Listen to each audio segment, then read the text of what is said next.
Eh bien bonjour à toutes et à tous, ici The Marvelman. Aujourd'hui on se retrouve pour ce 182e récap de Marvel News, donc je récap toutes les news Marvel qu'il y a eu dans la semaine, c'est parti. On commence avec Daredevil Born Again. Alors déjà on a appris du showrunner que le tournage était terminé de la saison 2, et il a aussi en message répondu à un commentaire qui demandait aucune CGI pour les combats et de redevenir une série réelle, quoi, avec tout fait en réel, et à ça il a répondu un emoji pouce. Donc ça veut dire oui, donc encore une fois je le prends pour une promesse personnellement, donc s'il y a de la CGI je ne vais pas être content. Je rappelle comme pour Born Again qu'ils ont un an de post-prod, donc les visuels ont intérêt à être incroyables. L'acteur de Foggy aussi sur le fait de est-ce qu'il est vivant ou pas. Il a dit qu'il n'en sait rien puisqu'il fait plus partie de la série, donc il a aucune idée. Bizarre puisqu'on sait qu'il est au casting de la saison 2, donc bizarre cette réponse, peut-être, j'espère qu'il est vivant évidemment. On a l'actrice de Jessica Jones aussi, qui a dit qu'elle avait une expérience incroyable, qu'elle peut rien dire, mais qu'elle a adoré travailler avec Charlie Cox, et que c'était comme si aucun temps ne s'était écoulé depuis la dernière fois, que tout était comme avant.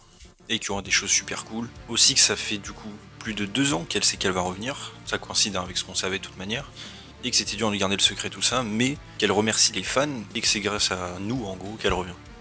Et par rapport même au reste du MCU et avec qui elle pourrait rencontrer, elle dit qu'elle préfère rester un peu solo au niveau de la rue, mais qu'en soi son humour et sa personnalité sarcastique pourraient s'accorder un peu avec tout le monde. Pour les Thunderbolts ou New Avengers aussi en vite fait, c'est l'actrice de Taskmaster qui a parlé un petit peu en disant que pour elle ça a été un peu compliqué puisque de base elle était dans le film évidemment jusqu'à la fin.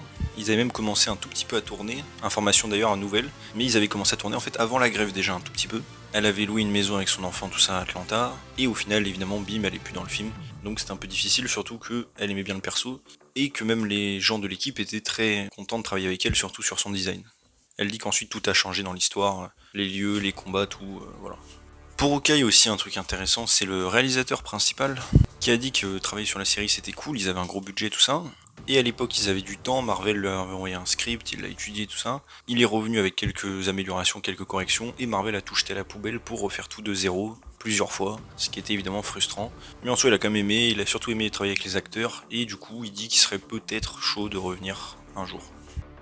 Pour Ironheart, en vite fait, c'est une productrice qui a dit que l'armure avec la couleur rose n'a jamais été envisagée dans la série, ce que je trouve bizarre puisque la dernière aurait pu être très stylée justement, mais qu'on la verra peut-être plus tard, si elle fait de la technologie comme Stark ou quoi, bon, perso j'espère pas, j'en ai un peu marre de ça, mais ok.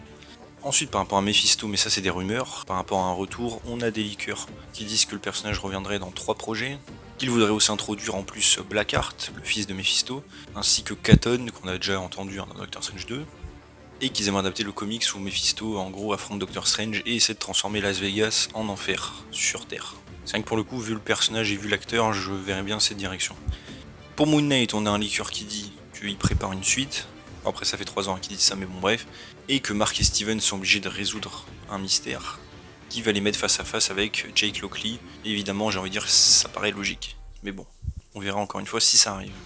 Pour Avengers, on a eu quelques photos, vidéos du tournage que je vous affiche, une TVA d'ailleurs. Apparemment, ils ont tourné des scènes dans le Void, aussi des scènes dans l'univers des 4 Fantastiques, donc Terre 828, où ils sont en train de jouer un match de baseball apparemment. Donc intéressant, on reverra sans doute la Terre des 4 Fantastiques là-bas.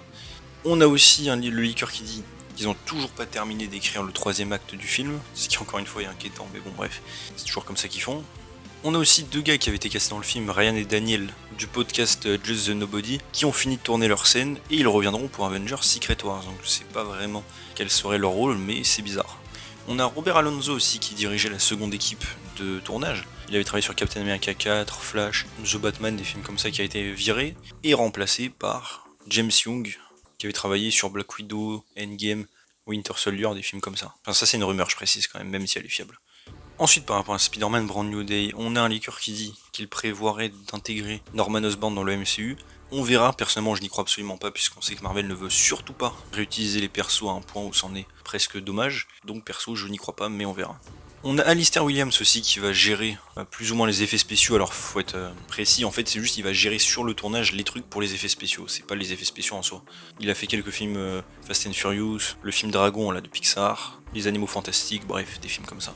Et on a aussi la rumeur que Nat Sanders, qui a travaillé sur Shang-Chi notamment, sera le monteur de Spider-Man Brand New Day. Mais ça c'est une rumeur.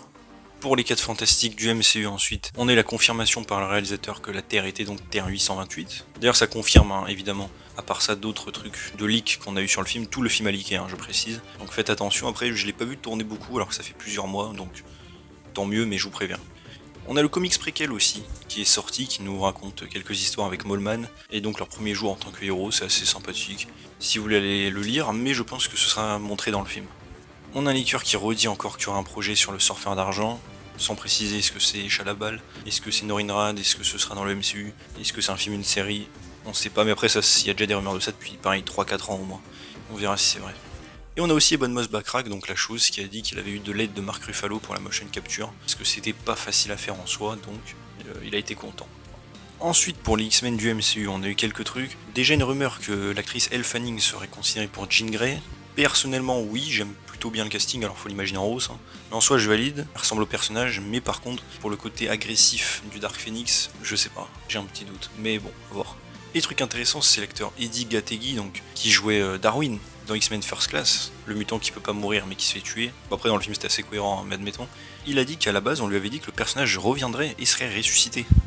Et c'est quand dans Apocalypse il est pas revenu qu'il a compris qu'il ne reviendrait jamais. Donc oui, c'est un peu dommage pour lui. Après, rappelez-vous qu'à la base, X-Men First Class, il y avait des suites prévues qui n'étaient pas du tout liées à X-Men Days of Future Past ou quoi. Tout ça a changé, donc forcément c'est assez logique. D'ailleurs, il est bon de rappeler qu'il n'y a pas que lui qui a disparu, puisque tous les membres quasiment de First Class ont été tués hors champ, je le rappelle. En vite fait pour Ghost Rider, on a encore un leaker qui dit qu'ils veulent mettre Johnny Blaze. On verra si c'est vrai, alors je rappelle que Johnny Blaze, techniquement, a été sous-entendu dans Agent of Shield. Ça n'a jamais été confirmé que c'était lui, donc tranquille, pas d'incohérence. Aussi pour Werewolf by Night, on a le leaker qui dit qu'ils aimeraient développer une suite, et le but serait donc de ramener tous les personnages, donc Werewolf by Night, Man-Thing et Elsa Bloodstone. D'ailleurs, ce serait cool que Elsa Bloodstone soit plus proche des comics, parce qu'en ce moment j'en ai relu pas mal avec elle, et c'est vrai qu'elle est très différente des comics. Et enfin, pour de nouveaux acteurs dans le MCU, on a un leaker qui dit que Sabrina Carpenter serait envisagée, vous savez, la chanteuse. Encore une fois, je rappelle qu'il y a énormément de castings comme ça qui tombent tout le temps. Donc bon, est-ce que c'est très fiable? Je pense pas, mais je le mentionne. Et on a aussi Taron Egerton qui avait déjà dit qu'il avait rencontré Kevin Feige, mais là il l'a redit, mais que ça n'a mené à rien. Et que vu que c'est une franchise où t'es censé rester longtemps tout ça, il préfère vraiment que le personnage soit vraiment marquant pour lui, très important, avant de signer pour un rôle quelconque. Ce que je peux comprendre. Et voilà, c'est déjà tout pour ce 182e récap de Marvel News, j'espère que ça vous a plu, si c'est le cas n'hésitez pas à vous abonner, liker, commenter, partager, activer la cloche, à me suivre sur mes sociaux en description, et on se retrouve bientôt pour une nouvelle vidéo, salut tout le monde.